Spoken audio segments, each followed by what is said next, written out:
Hello बच्चों, स्वागत है आपका अपनी class exam study with you में।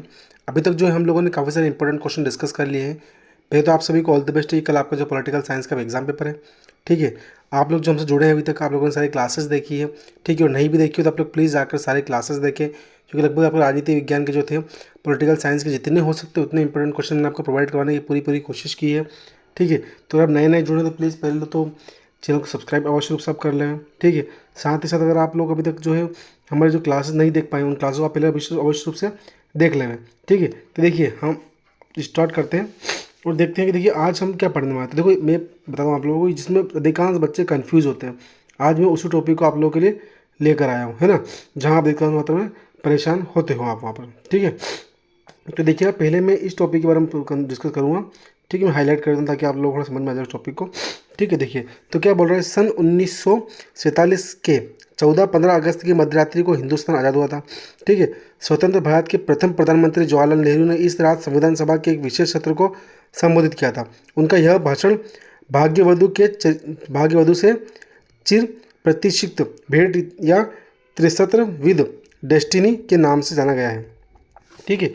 देखिए ये जो लाइन दी गई है, इस लाइन को आप स्पेशल करके पढ़िएगा जरूर, ठीक है। ये लाइन जो है ना, ये बहुत इंपॉर्टेंट लाइन है। अगर मान लो कोई आता है तो आपको इसको बोलना आना चाहिए कि भाग्यवधु के चिर प्रतीक्षित भेंट या त्रिस्तरी विद डेस्टिनेशन के नाम से जाना गया है, ठीक है। ये लाइन आपकी बहुत इंपॉर्टेंट है, मोस्ट इंपॉर्टेंट लाइन है आप लोगों की, है ना। अब देखिए आगे बढ़ता हूँ, क्या बोल रहा है कि हम देखते हैं आगे क्या बोल रहा है कि हिंदुस्तान की जनता इसी क्षण की प्रतीक्षा कर रही थी। मतलब प्रत्येक भारतीय को यही इंतजार था कि कब भारत आज़ाद होगा, है ना। फिर क्या बोल रहा है कि आपने इतिहास के पाठ्य पुस्तकों में पढ़ा है कि हमारी आज़ादी की लड़ाई में कई आवाज़ें बुलंद थी। बहरहाल बहरहाल दो बातों पर सबकी सहमति थी। पहली बात यह कि आज़ादी के बाद देश का शासन लोकतांत्रिक सरकार के जरिए चलाया जाएगा, और दूसरा यह था कि सरकार सबके भले के लिए काम करेगी। इस शासन में गरीब और कमज़ोरों का ख्याल रखा जाएगा। देश में अब देश अब आज़ाद हो चुका था और आज़ादी से जुड़े इस सपनों को साकार करने का आज़ाद करने का वक्त आ गया था, ठीक है। आगे देखते हैं, आगे बोल रहा है इसका, देखिएगा कि अगला क्या बोल रहा है इसका। देखो कि कई हाईलाइट कर दूँ आपको ताकि कुछ समझ में अच्छा है ना। क्या कह रहा है कि यह कोई आसान काम नहीं था।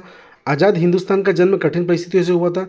हिंदुस्तान सन 1947 में जिन हालातों के बीच आज़ाद हुआ, शायद उस वक्त तक कोई वैसा हालात में आज़ादी नहीं हुई थी। मतलब जिस हालत में भारत हिंदुस्तान जो आज़ाद हुआ था, उस हालत में शायद कोई सा भी देश ऐसा नहीं होगा जो आज़ाद हुआ होगा।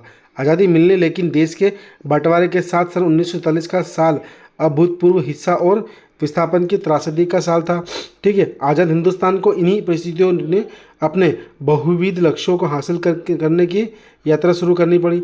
आज़ादी के उन उथल पुथल भरे दिनों में हमारे नेताओं का ध्यान इस बात से नहीं भटका कि यह न्याय राष्ट्रनीति की चपेट है, ठीक है। देखिए आगे बढ़ेगा, ठीक है। ये सब पढ़ लीजिए डिटेल में। मेरे को जो इंपॉर्टेंट चीज़ आपको वही पढ़ाने वाला हूँ आप लोगों को, जो कल आपका एग्जाम है, ठीक है। तो उसके अकॉर्डिंग हम लोग पढ़ाई करना चाहेंगे हम लोग, ठीक है। तो देखिएगा क्या है कि शांतिपूर्ण बातचीत के जरिए, अब देखिए हम क्या पढ़ते हैं कि ब्रिटिश, देखिए यहाँ से ब्रिटिश से पढ़ते हैं हम लोग, है ना, कि भारत पाकिस्तान से स्टार्ट करते हैं। तो क्या बोल रहा है, देखिए हाईलाइट करता हूँ ताकि आप लोग समझ में आ जाए आप लोगों को, है ना। देखो क्या बोल रहा है, ये वाला देखिए, ध्यान दीजिएगा, है ना। आप क्या बोल रहा है कि भारत और पाकिस्तान के लेखक, कवि तथा फिल्मों निर्माताओं ने अपने उपन्यास, लघु कथा, कविता और फिल्मों में इस मर काट की त्रासदी का जिक्र किया। विस्थापन और हिंसा में पैदा हुए दुखों को अभिव्यक्ति की थी। मतलब जब भारत और पाकिस्तान में जब अलग अलग हुए थे, ठीक है, तो उसकी त्रासदी जो थी, मतलब क्या क्या देश के ऊपर संकट आए, दोनों देश जब अलग हुए थे, जब पाकिस्तान का नवनिर्माण हुआ था, तो किस तरह जो है वो आम जनता को जी के उनको काफ़ी सारी परेशानी आई थी, काफ़ी सारी समस्याओं का सामना उनको करना पड़ा था, ठीक है। अब आगे देखते हैं अगला क्या बोल रहा है कि ईस्ट इंडिया दो, देखिए क्या बोल रहा है कि ईस्ट इंडिया दो हिस्सों में था, ठीक है। उसका क्या बोल रहा है, ईस्ट इंडिया दो हिस्सों में था, है ना। फिर क्या बोल रहा है कि हिस्सा में ब्रिटिश प्रभुत्व वाला था, मतलब एक हिस्सा कौन सा था, मतलब अंग्रेज सरकार वाला था वाले, फिर प्रभुत्व वाले भारतीय प्रांत थे। तो दूसरे हिस्से में देसी रजवाड़े ब्रिटिश प्रभुत्व वाले भारतीय प्रांतों पर अंग्रेजी सरकार का सीधा नियंत्रण था। मतलब एक तो ये था भैया कि भैया राज, देखो बात सही है, राज तो कौन कर रहा है, कुल मिला के ब्रिटिश में अंग्रेज ही कर रहे हैं, परंतु ऐसा था कि एक पे प्रत्यक्ष रूप सीधा जो है वो अंग्रेजों का राज था, और एक पे ऐसा था कि अंग्रेजों के अंडर में जो काम कर रहे थे देसी रियासतों के राजा, ठीक है, रजवाड़े, उन पर भी किसका शासन था, तो ब्रिटिश सरकार का शासन था, है ना।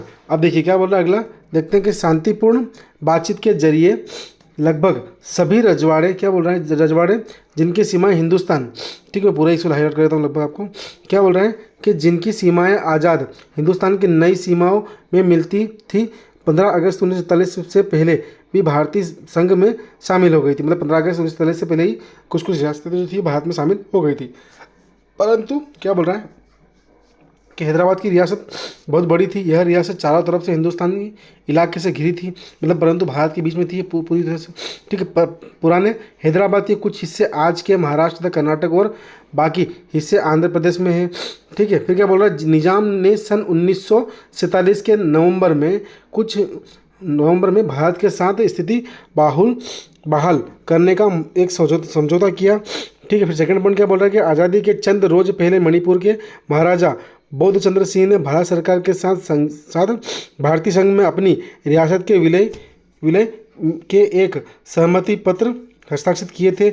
इसके एवज में क्या बोल रहा है वो, इसकी एवज में उन्हें यह आश्वासन दिया गया था कि मणिपुर की आंतरिक स्वायत्तता बरकरार रहेगी। जनमत के दबाव में महाराजा ने 1948 के जून में चुनाव के फलस्वरूप मणिपुर की रियासत में संवैधानिक राजतंत्र कायम हुए।